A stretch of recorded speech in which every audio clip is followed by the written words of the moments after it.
This is English Mozhi and now unga Tamil. Hello and vanakkam. Fast track English lesson 5 சின்ன but ரொம்ப யூஸ்ஃபுல்லான conversational phrases இன்னைக்கும் பார்க்கலாம். Expression number 1. அவனுக்கும் எனக்கும் ஒரே வயசு. அத ரொம்ப சிம்பிளா he is my age. He is my age அப்படினு சொல்லிரலாம். அவனுக்கு கிட்டத்தட்ட என் வயசு. அத சொல்றதுக்கு about add பண்ணனும் அவ்வளவுதான். He is about my age. He is about my age. Expression number 2. எப்பயாவது எரிச்சல்ல நம்ம எனக்கு எப்படி தெரியும் நீ நினைக்கிற அப்படின்னு சொல்லுவோம்ல. How do you say that in English?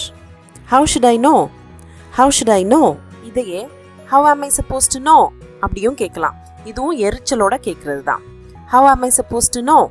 Third expression பார்க்க முன்னாடி fallback அப்படின்னா என்ன மீனிங்னு பார்த்துருவோம். லெட்ஸ் சப்போஸ் நீங்கள் ஒரு 3-4 காலேஜ் அப்ளை பண்ணி வச்சுருக்கீங்க. ஆனால் உங்களுக்கு தெரியும் ஒரு காலேஜில் கட்டாயமாக கிடைக்கும் அப்படின்னு.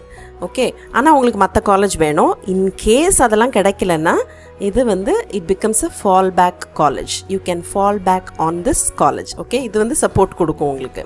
So it is an alternative, கிட்டத்தட்ட அந்த மீனிங்கில் வரும். ஆனால் ஃபால் பேக்னா எதுவுமே இல்லைன்னா இது உங்களுக்கு கை கொடுக்கும் அப்படிங்கிற மாதிரி அர்த்தத்தில் வரும். One was a fall back college அப்படின்னு நீங்கள் உங்கள் ஃப்ரெண்டுக்கிட்ட சொல்கிறீங்கன்னா இது ஷுவராக எனக்கு கிடைக்கும், மற்றது கிடைக்கலனாலும் இது எனக்கு கிடைக்கும், அந்த மீனிங் தான் கொடுக்கும் இது. Number 4, imagine this scenario. எல்லாருக்குமே ஒரு ரெசிபி 1 or 2 ரெசிபீஸ் அட்லீஸ்ட் ஷார்ட்டாக எப்பயுமே சூப்பராக வரும், சொதப்பாது. அதுக்கு ஒரு ஃபார்முலா நம்ம வச்சுருப்போம், இல்லை சில டெக்னிக்ஸ் ஃபாலோ பண்ணுவோம். It will never fail, right?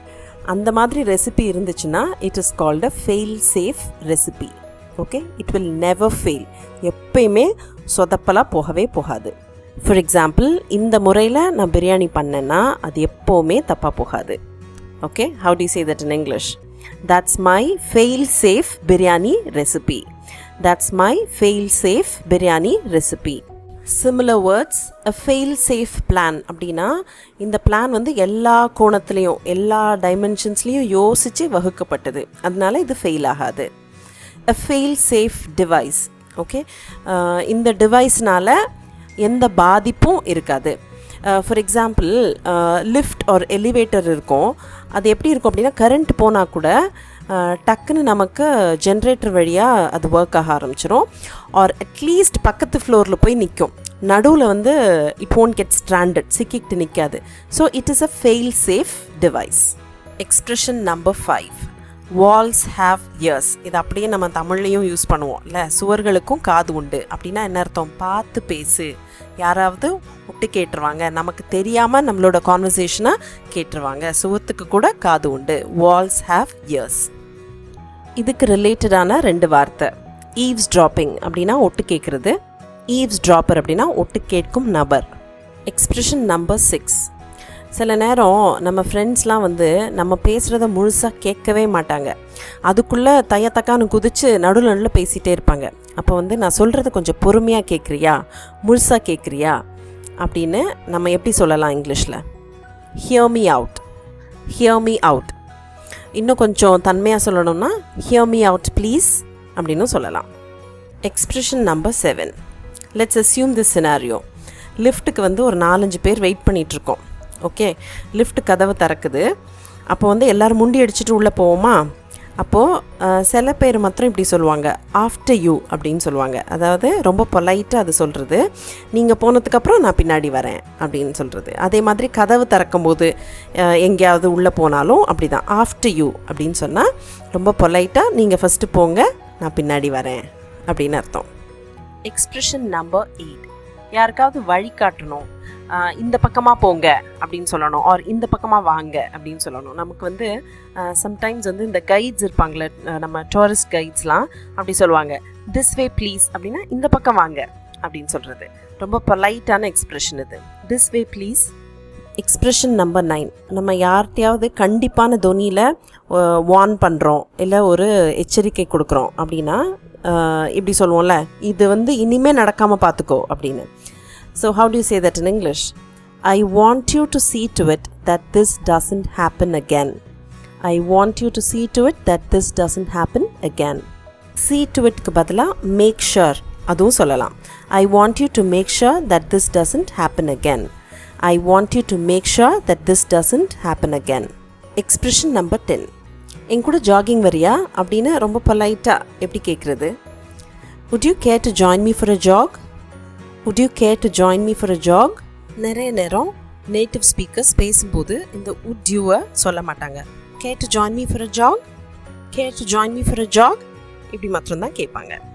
All right, recall time. Let's try to recall whatever we've learned today. As usual, pause the video and see if you can remember all the sentences.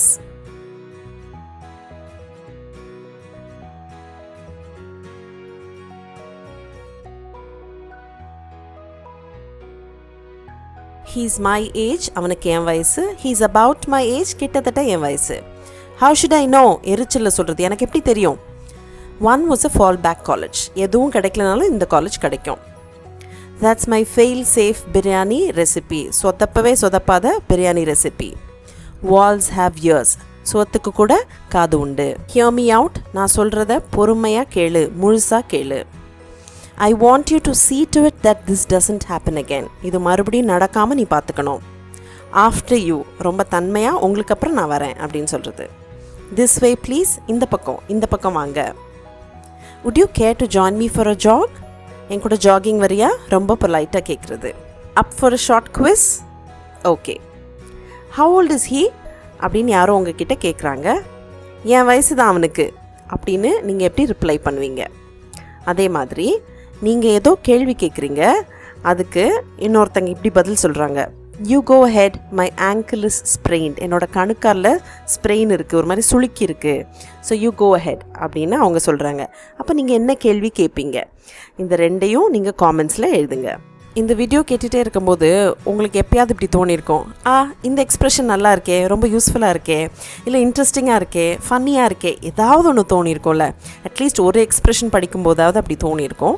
So what is that expression? Leave that expression also in the comment section. That's about it for today. We've come to the end of the lesson. If you liked the video, give it a thumbs up and share it with your friends and family as well. If you haven't subscribed to the channel yet, I would probably ask you to, consider doing that, right? All right, makle. I'll meet you in another video. Until then, take good care of yourself. Corona sutti irukku. Paathu irunga. Safe irunga. See you. Bye-bye.